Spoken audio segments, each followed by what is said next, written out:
good and we are glad about it. How about that? Yes, sir. Good morning, church family. Good morning. I am Minister Cheryl, and I have the ominous job of standing before you as the speaker of the day.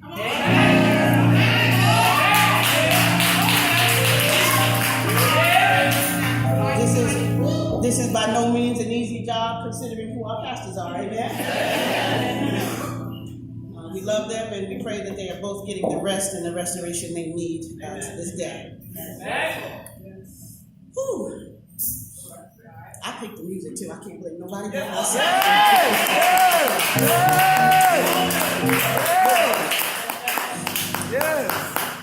So as we've shared repeatedly, this year's convocation theme is honesty. So I hope to share a few honest moments with you this morning. Honest moment number one. Whenever I'm asked to do something, be it writing or sing a song or put together some informational material or cook something for my family or whatever it is, I usually get some kind of inspiration in a very short period of time. I've come to expect Spirit to show up and show me the way. And then once inspired, I dive in, as my dad used to say, with all 4 feet. But when I was given this assignment, I got nothing. Nothing. I heard nothing. I felt nothing. I mentioned this to some of my preacher friends who assured me that something would show up. One even offered to give me one of their past sermons so I wouldn't have to worry about it. But one said to me that it was not that I had not been given anything, but I did not like what I was hearing because I didn't want to go there. I responded to her that I liked her till about 30 seconds ago because she had hit the nail on the head. It wasn't that God wasn't speaking. I wasn't hearing it because I wasn't and isn't, because it wasn't and isn't what I wanted to share. Now, I don't want to leave you with the impression that because of that statement, suddenly heaven opened up and words poured down instantly, because that was by no means the case. I was still hearing and feeling nothing. Honest moment number two. I can be a little stubborn sometimes. You think, Blanche?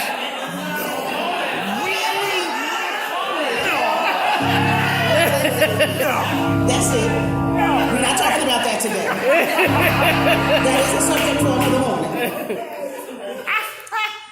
But here I am saying that I need help. I'm talking to God, I'm saying I need help. But since it was not the help I wanted, I really wasn't listening for the answer to my request. I was allowing myself to be distracted by myself, so I didn't have to deal with my stuff. I played video games on my phone and my computer. I invited company over. I watched one Hallmark movie after another, even though I know they're all the same. I know they're all the same. They are same plot, just different players. I contemplated for a moment coming and reading to you one of my tall man in the blue suit stories. It's children's Bible stories that I've written. And none of them fit either. And the last thing I contemplated was how long I was going to wait before I called Pastor Jerry Lee and tell her I can't do this. Honest moment number three. I have found that God picks the oddest moments to start talking, or in this case, for me to start listening. Last Sunday, I drove with Asabi and Pastor Kevin to Unity, Baltimore, so he could speak for their men's month. We got there early and had a few moments to chill before everybody showed up. Now, I knew they were going to ask, knowing we were going there, I prepared myself for the song. I knew they were going to ask me to sing because I didn't sing the last time I was there. So all week long, I had the song, "The Lord Will Make a Way Somehow," in my mind. While we were there waiting, I pulled up the words in my phone, I reviewed them so I could be prepared, and sure enough, Pastor Jamie came in and said, "Hello?" He hugged me and said, "What you singing?"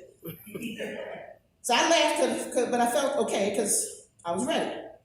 So I'm sitting there in the service, getting a little nervous because I know it's getting closer to the time for me to do this song. And Pastor Jamie starts sharing some information with the congregation right before he introduced Pastor Kevin. And God drops a different song in my head. So I need y'all to put a pin in that because we're going to come back to this.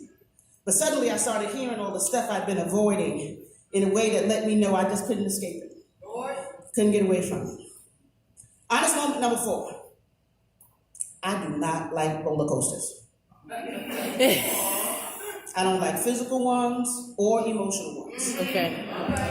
And what I've just taken you through is that long, slow ride up to the top of the, you know that long, slow ride that takes you up to the point where the real action is going to happen. For those who like roller coasters, during that part of the ride, you're tingling with excitement because you know what's about to come. But for people like me, who's only on this ride because your honey said, "Come on, honey, please," you are tingling also, but with fear for what's about to come. Either way, I'm asking you to go with me to 2 Corinthians chapter 12 and consider for a moment. Stop the ride. I want to get off. I'm sure everybody who's been on a roller coaster at one time has said, what did I get myself into? Stop the ride. I want to get off.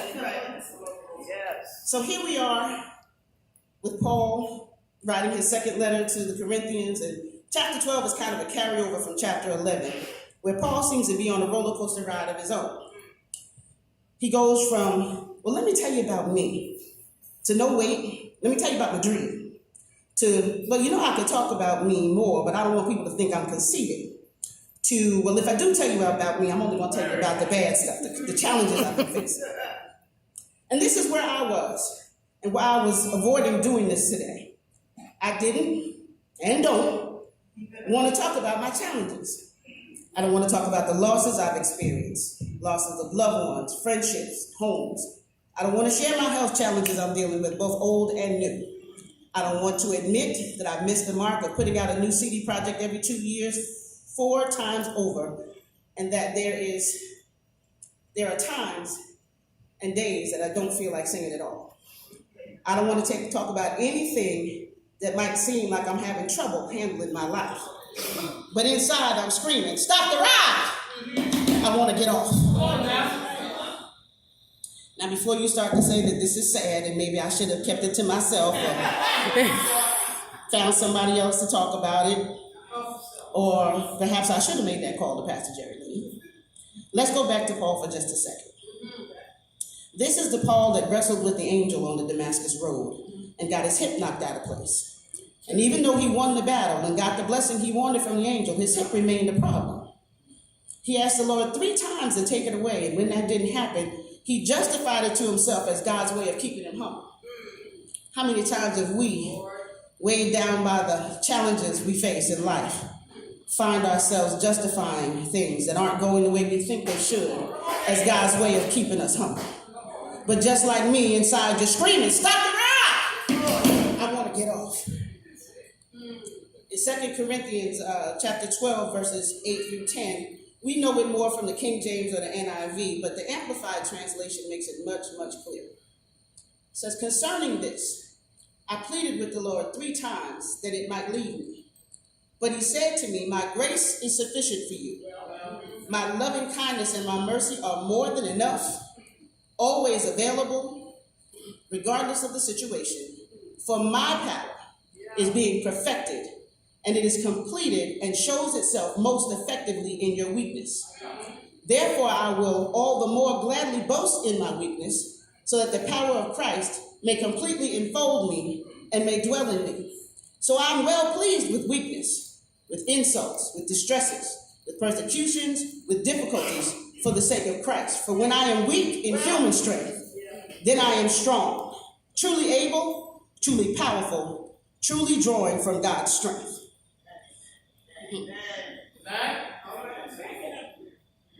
We ain't gonna be here long, I promise you. Honest moment number 5. Well, the thing about roller coasters, because now we just took that we got up to the top. We took that first whee down. But the thing about roller coasters is that they go up as well as down. So the truth is, though I've lost loved ones, I also gained a daughter-in-law, a grandbaby, a great niece, and I just found out I got a new great nephew. The truth is, while we lost the home we were renting, God was preparing the one we were going to own.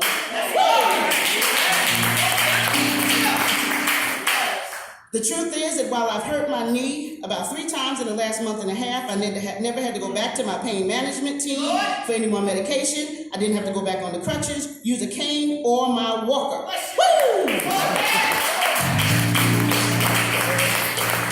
We ride this ride, ain't we? The truth is, my primary doctor recently said the word that I had been afraid of for the past 5 years: diabetes. It forced me to deal with my sugar addiction. You know, brides turn sideways sometimes. It forced me to deal with my sugar addiction. But I've already dropped over 20 pounds, and I expect her to take that word back the next time she draws my blood. The truth is, I haven't met my CD goals, but I had the opportunity to submit a song for consideration to the Hymn Society of the United States and Canada. And now this lover of hymns and hymnals has a song published in it.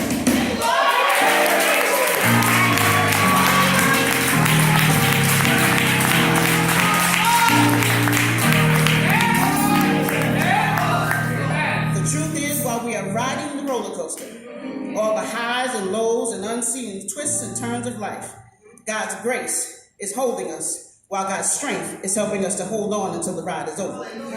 The truth is, when you say you can't, God says, I got you. Yes, you can. The truth is, like Paul, I prayed for what I wanted while this ride was seemingly out of control, but I received what I needed. God's grace and strength to make it through. We've taken the slow, nerve-wracking climb. We've ridden the ups and downs, and we've prayed as a lot of people do when they ride in roller coasters. Even if they do find it fun and exciting.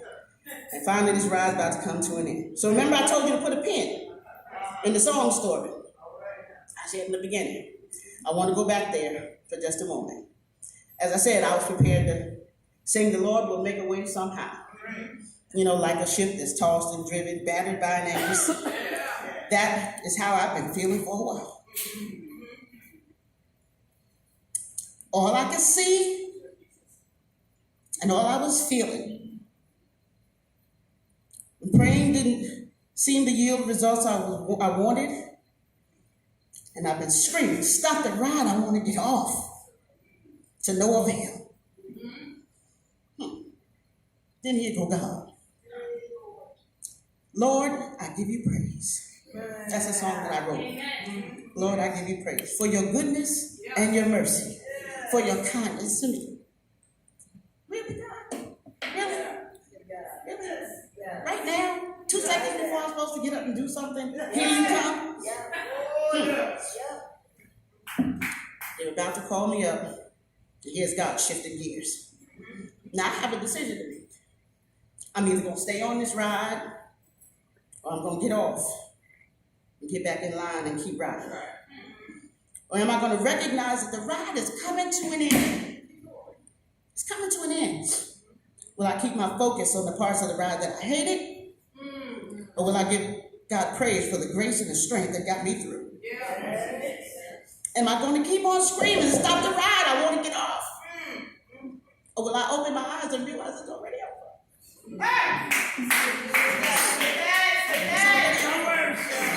It's already over. The last thing, I told you I wasn't going to be here long. As a kid, when I got off a ride, I would run directly to my mother and father, to my parents. Because no matter what I dealt with on the ride, I knew they would be there to meet me. And I knew everything was all right. I came to tell you, open your eyes. Undo your seatbelt and watch your step as you exit the ride. Get out the car. I know you're still a little wobbly. Still a little. I know you're still a little wobbly. But you made it.